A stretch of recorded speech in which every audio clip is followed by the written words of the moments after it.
se retrouve pour une nouvelle vidéo et aujourd'hui une mise à jour des livresque. Pour le mois de décembre, j'ai lu pas mal, je vais vous montrer. C'est lourd, toujours.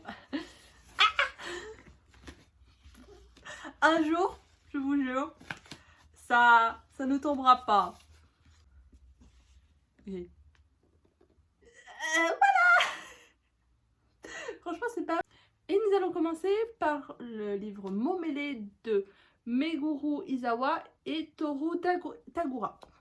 Alors, c'est très pipounet. De manière en général, les shoujo sont toujours assez pipou. Alors, c'est l'histoire de cette meuf qui a peur des hommes et elle va se trouver à devoir être coloc avec les deux mecs. Là, t'as le mec brun là, il est distant, froid et mystérieux, tout en étant genre assez protecteur. Et vous avez le mec blond qui est un peu un stalker, qui l'aime depuis qu'elle est depuis toujours.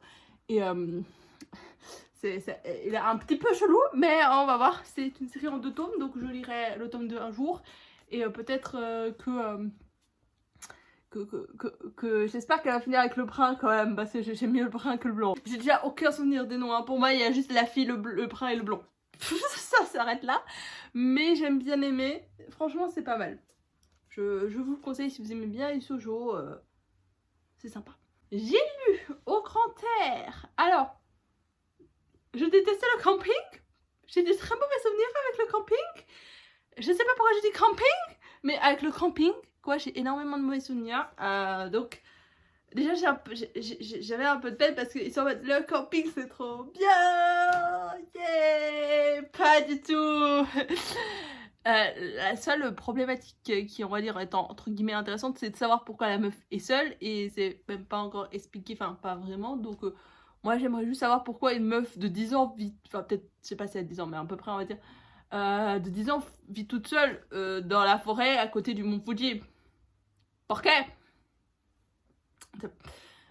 Donc, et à part ça, voilà, c'est une jolie amitié qui commence. Je pense que ça se continue au fil des tomes. Et je pense que ça doit être pas mal de petites aventures. Donc je sais pas. Je sais pas si je lirai la suite. Mais le tome 1 était quand même bien. Je dirais pas que je ne l'ai pas aimé, je dirais juste que c'est peut-être pas mon style. Ensuite j'ai lu Orimiya, tome 3 et 4, je suis toujours aussi mitigée sur cette série. Je peux pas vraiment vous raconter parce que c'est la suite, donc j'ai peur de vous spoiler. Mais voilà, enfin je suis toujours aussi mitigée, j'attends de voir la suite. Ah oui d'ailleurs j'ai pas donné mes notes, mais vous les avez. Mais là ça c'est un 4 sur 5. Parce que c'est pas mauvais, c'est juste que... Pas, je vais lire la suite parce que j'ai quand même envie de savoir la hype, pourquoi c'est aussi hype. J'arrive toujours pas à comprendre, mais un jour je comprendrai. Et c'est pas, j'arrive, ça se lit, j'arrive à le lire. Et là-dessus, il n'y a pas de souci, donc je le lirai. La suite et fin de Beastars, le tome 20, 21, tome 20, 21 et 22. Alors, je peux toujours pas vous raconter grand chose parce que ça spoil. Voilà. Mais c'est affreusement ridicule parce que je les ai achetés. Et que le tome du tome 3 au tome 19, je les ai lus en bibliothèque. Parce que la bibliothèque ne les avait pas encore. Et que ça m'énervait de devoir attendre. Du coup, je les ai achetés parce que je voulais absolument savoir la fin. Et je voulais pas oublier l'histoire et devoir rattraper tous les mangas pour comprendre la fin. Donc moi j'aime bien quand même un peu les espacer, je les lis des fois, là je les ai lus en consécutif parce que comme ça c'était fait. Je suis quand même heureuse parce que c'est... Tout ce que je peux vous dire c'est que ça se finit bien, mais c'est logique, c'est bizarre, hein, ils n'allaient pas faire crever tout le monde non plus, il y a des gens qui crèvent, c'est bizarre, mais je vais pas vous dire qui quoi. J'ai lu Arte, tome 11, 12 et 13. Alors... Qu'est-ce que je pense de cette série? J'aime beaucoup Arte. J'avoue que c'est pas l'arc du manga que je préfère, personnellement. Mais c'est quand même vachement cool. Je suis un peu vénère pour le tome 13. Enfin, vénère, je ne sais pas, mais c'était putain ça de se mettre ensemble. Mais bon, c'est bien écrit de pourquoi ils finissent pas ensemble. Donc, je me réconcilie là-dessus du fait que ça a été bien géré pour une fois et que même si ça traîne en longueur, c'est pour une bonne raison. Ah mais non, enfin. Mais j'espère quand même secrètement qu'un jour, ils pourront quand même finir ensemble. Ça a l'air mal parti, mais un jour. Et c'est tout pour les mangas. Nous allons passer au roman et nous allons commencer par un abandon, Le Radeau des Étoiles. C'était un livre mystère de la bibliothèque. En gros, c'était emballé et il y avait des mots-clés et tu le prends et voilà. Donc en soi, il faisait pas du tout partie de ma wishlist et voilà. Et franchement, l'histoire, ça aurait pu être quelque chose que j'aime bien parce que j'aime bien tout ce qui est vie quotidienne, drame, surmonter, comment vont-ils s'en sortir, tout ça. Ça, j'aime bien. Et j'ai lu jusqu'à la page 90. Donc bon, j'ai pas lu beaucoup, hein. J'ai lu à peu près ça, disons. Donc j'ai pas lu beaucoup, mais en fait, la plume, j'arrivais pas. J'ai vraiment essayé, hein. J'ai essayé de m'accrocher et tout. Mais ça voulait pas et j'arrivais pas à être avec les personnages, j'arrivais pas à compatir, à avoir de l'empathie. Je me suis dit, si j'arrive pas à avoir de l'empathie pour ces personnages, ça va pas être possible. Juste, je vais pas y arriver. Et je pense que ça a vraiment été un problème de plume pour moi. Alors je ne sais pas si c'est l'auteur ou la traductrice, mais ça n'est pas passé chez moi. Peut-être que ça passera chez vous parce que la plume c'est quelque chose de totalement subjectif. Peut-être que certains trouveront ça juste exceptionnel et je le conçois. Donc n'hésitez pas si vous aimez bien tout ça, ce genre de petites histoires où il faut survivre, enfin faut se cacher, survivre, trouver, voilà. D'ailleurs je vais vous lire le résumé parce que comme ça, vu que je sais pas grand chose sur l'histoire, ça vous... Voilà. Inséparables, prennent des fiches en 10 ans et passent leur été dans la poussière des champs du Wisconsin. Ils vivaient dans une parfaite insouciance, sans la violence du père de Brad qui terrorise le garçon. Un jour, au comble du désespoir, Finch décide de protéger son ami. Un coup de revolver et les gamins s'enfuient, se croyant meurtriers. Ils se hâtent de rassembler le matériel, provisions, puis s'enfoncent dans la forêt voisine pendant la nuit. Ils construisent un radeau pour descendre la rivière, conscients des dangers de la traversée. Le grand-père de Finch et le shérif se lancent à leur recherche. Chacun devra faire son propre voyage en pleine nature pour affronter ses doutes et secourir les plus vulnérables. Désolé. À la manière des aventures de Tom Sawyer et de Huckleberry Finn le radeau des étoiles est une ode à l'amitié et à la liberté. Voilà. Franchement, l'histoire, il y avait tout pour me plaire, mais je sais pas. Je pense que c'est vraiment la plume parce que je suis quand même allée jusqu'au moment où ils sont sur le radeau, quoi, à peu près. Donc, voilà. Je crois que c'est vraiment juste... J'ai pas accroché, quoi. Je pense que c'est totalement subjectif, donc voilà. N'hésitez pas à vous lancer et à le lire parce que je suis sûre que ça peut plaire à d'autres. Juste pas à moi. Nous allons continuer sur cette fois un coup de cœur. Le seul et unique Yvan. Alors c'est en plus un coup de cœur des libraires. C'est pas mal. Alors c'est une histoire très connue et j'ai l'impression de l'avoir déjà lue. J'ai l'impression, enfin je sais pas. L'histoire d'Yvan, hein, je parle. Parce que c'est inspiré d'une histoire vraie du gorille d'Yvan. Du gorille d'Yvan. Le gorille qui s'appelle Yvan, hein. C'est pas le gorille d'un mec qui s'appelle Yvan. Bref, vous avez compris. C'est une histoire que je crois que je connaissais. Enfin je sais pas, ça me disait trop un truc cette histoire.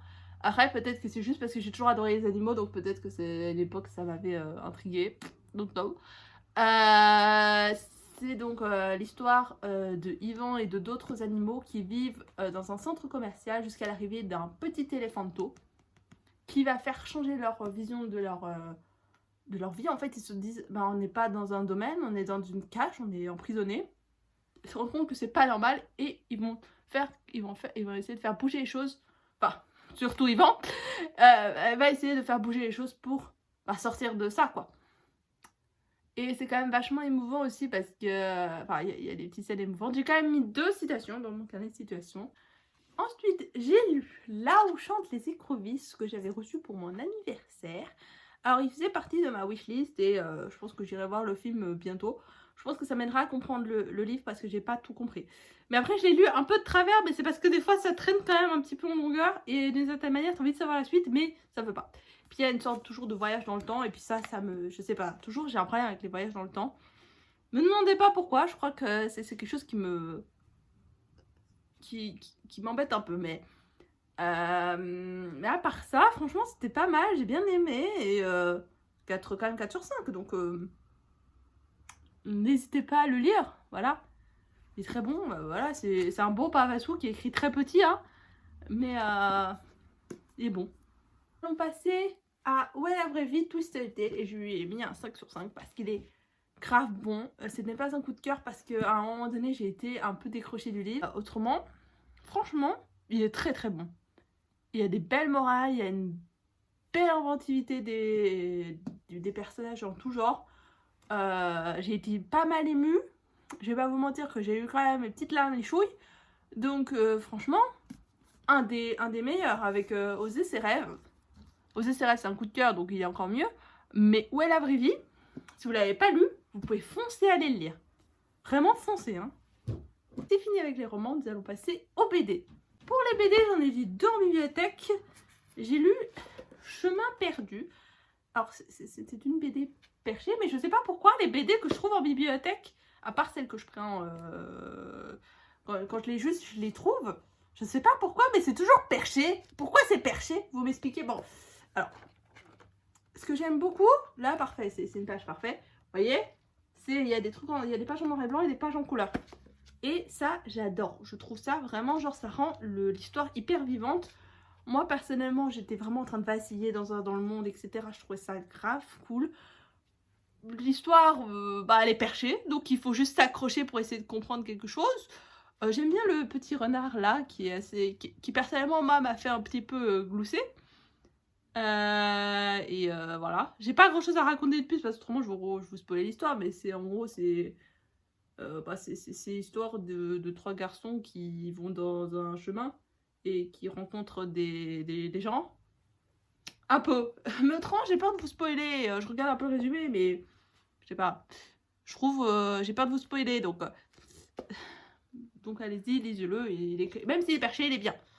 4 sur 5, c'est pas mauvais. Voilà. Bon, mais c'est juste bizarre. C'est perché. Deuxième livre de bibliothèque, Se jeter à l'eau, qui lui aussi est perché. Mais oui, mais ils sont tous perchés de manière.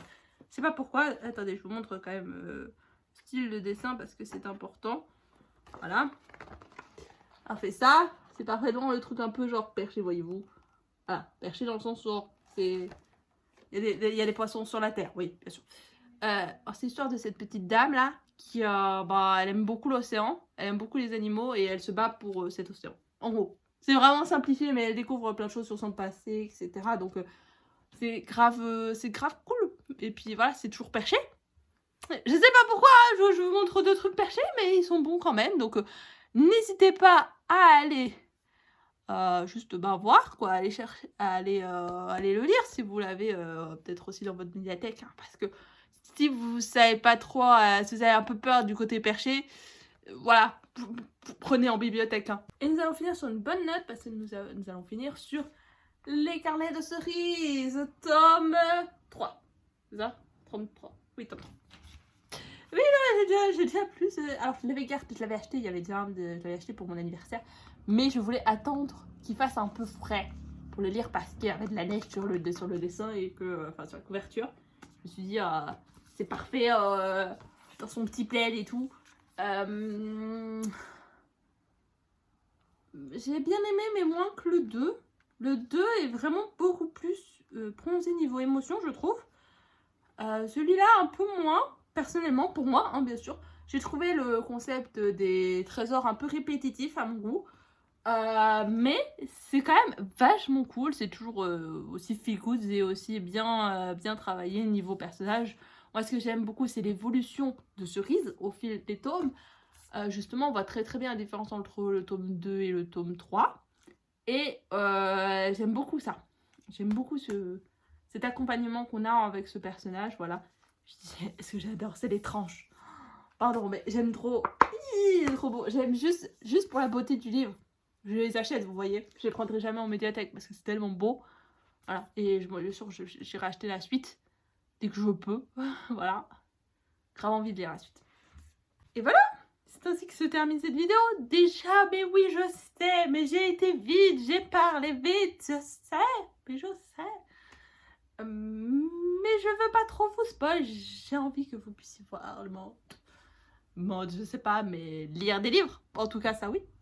J'espère que vous avez apprécié cette vidéo. N'hésitez pas à me faire vos retours en commentaire, bien sûr, à me dire ce que vous avez lu, des propositions de lecture, tout ça, vous connaissez.